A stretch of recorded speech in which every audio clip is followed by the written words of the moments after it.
podcast was not something planned. I didn't plan and I will do that. No, it was not like that. The podcast happened. I was reducing my classes at the university. And with this reduction, I was feeling the desire of sharing my ideas and my thoughts. And one day, I was leaving one of my clients in São Paulo, and I was crossing a very famous avenue in São Paulo called Paulista Avenue. And I was waiting for the traffic light. And then I saw a newsstand. And I saw a lot of magazines on the wall, people reading, and one of them, the cover was podcast, this will change your life. And then I looked to that and I said, podcast, this will change my life? What is that? And I'm very curious. So what I did, I bought that magazine and I took that magazine home. And when I arrived at the hotel, I started reading. And I say, wow, interesting. People record an audio and then they share an audio, but an audio that is not the music. I was struggling to say, how you record a voice and share? And then I said, I will do one thing. I will record something, put on my website, and if people want, they just download it. And remember, at that time, there was no Spotify. There was no Apple Music, Apple Podcast. So there was no podcast. 13 years ago, people barely know what podcast was about. Now it's popular.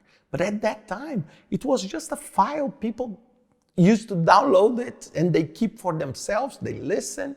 And then it became now more trendy. But it just happened. It was a process of one opportunity that I didn't miss.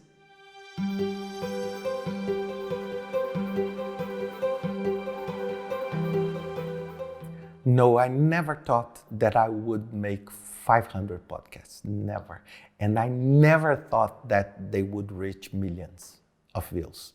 When I did that, my intention was small, was just sharing,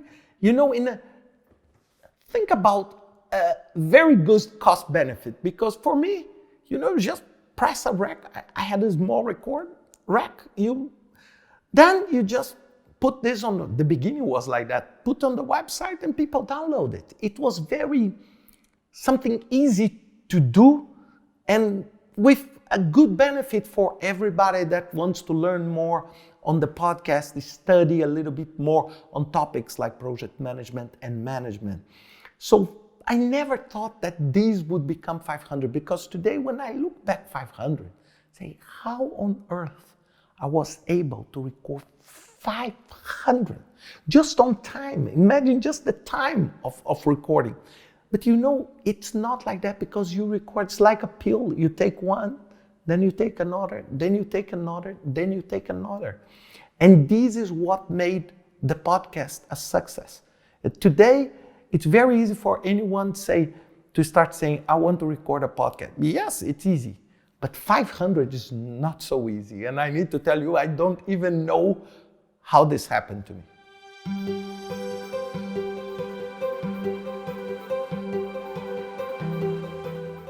My process of creating and recording the podcast is quite unique. And I think that every single podcaster has his or her own style. But my style, I have a collection of ideas and I decide, okay, this week I will record that topic. Okay, it can be something from the news, it can be something that I'm studying or something that I have interest. Then I take a notepad and I do some research and I start writing topics. What I want to say on that 5 minutes. Then I put the notes. 4, 5, 6 ideas I want to share. Then I take the recorder. Today I have a more professional recorder, but it's also something that I carry with me on travel. So I don't have a studio to record. So I record where I am. And then I press record and I start talking. There is no script, there is no transcript, there is no teleprompter for me to read something. So this is why sometimes I start talking and then I do a mistake and then I correct. But this is what I want at the podcast. It's something like human. It's my ideas. You don't need necessarily to agree with them. And as I always say, if you don't like it, you just delete it. You know, it's free. It's just for you to use.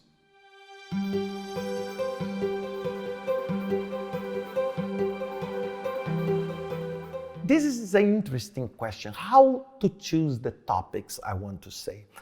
I would tell you that most of the topics are related to works I'm doing, news I see, nice articles that were published. So I try to combine a group of topics. I don't want to talk only about one thing. I want to take project management and all the delivery methods, including agile, including scale agile, including all these topics, combine it with management topics and my ideas, and I combine. So one day I'm talking about psychological safety in the project environment. Next week, I'm talking about bow tie methods, a method that is very common on the military industry to evaluate risks. So I go from one side to another because I don't want to repeat the same style. So this is, and many people send me ideas. So I have like a list. Today, for example, I have a list of probably, I would say maybe 50, 60 ideas that people came to me and say, Ricardo, can you talk about that? If I know and if I'm, capable of talking, I would do it. I will try to find a way of doing it.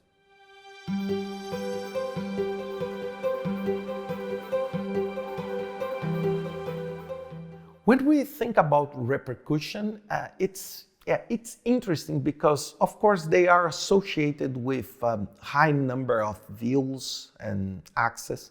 But I have two that I want to share with you. The first one I recorded in 2009, and I was in Amsterdam at the PMI Global Congress, and I was the chairman of PMI at that time.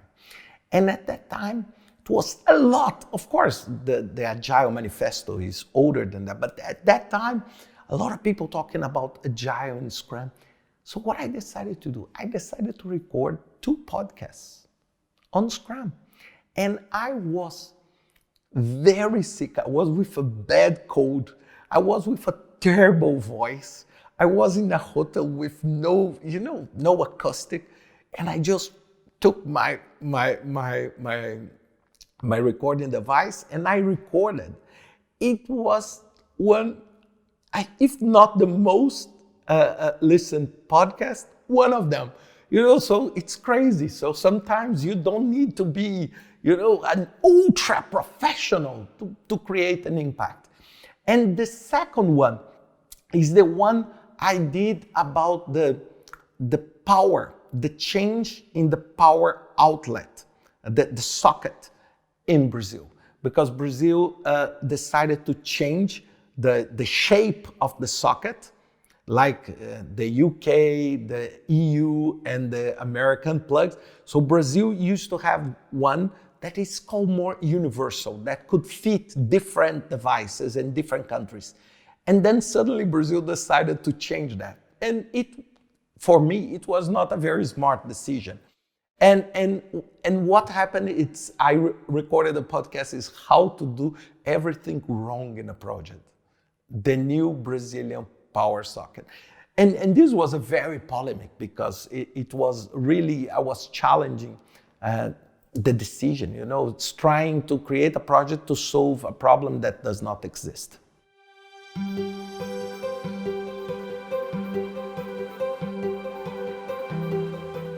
There is one that has a very special meaning for me, and the one that I recorded about the rescue of the 23 miners in Chile. Because it was such a dramatic moment, and the technology and everything. And when I see how they plan the rescue, how they built, the tunnel, it was incredible. When I saw the miners leaving, I was so proud for the professional I had, that it's the planning capability, trying to figure out that. And that one was such a true example of using a perfect planning process to do something that is not money related, but it's life related. And this was there is a lot of views on this one, but this one has a very special meaning for me.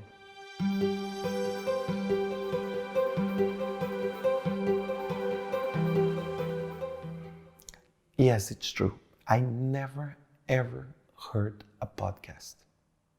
And people don't understand that. Why you don't hear your podcasts? Mainly because,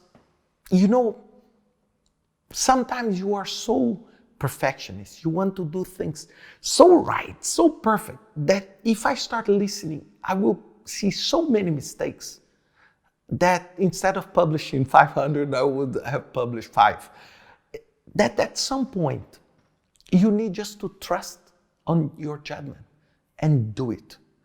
And this is why, for example, I press the rec button unless I do a brutal mistake or there is no power, something like that. I never press the stop button until I come to an end. And of course, this audio goes to an agency that tried to help me with, the different tones, when I start shouting or gagging. And they try just to fix, to make it more reasonable for those who are listening.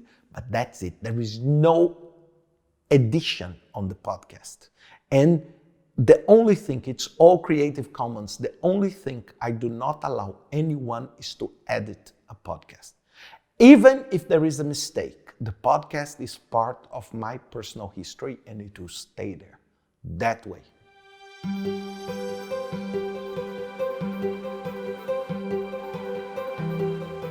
The name 5 Minute Podcast is based on the length of one song. What was the idea? When people start thinking about a podcast, let's record a podcast, it's 1 hour. For me personally, I'm too anxious to sit and listen for 1 hour. I can't. But I can listen 5 minutes. So I decided to create a podcast that is 5 minutes long, because in these 5 minutes, I need to convey a message. And this is the time that you can be, washing your dishes. You can be driving. It's just a short, or jogging. It's a 5 minute episode. It's like listening one music. And this was the idea. So I tried to keep, of course, sometimes it's 8 minutes, 9 minutes, but because I don't have a script. But I need to make it short. And sometimes when I have a bigger thing to say, I split into a series of 2, 3, 4.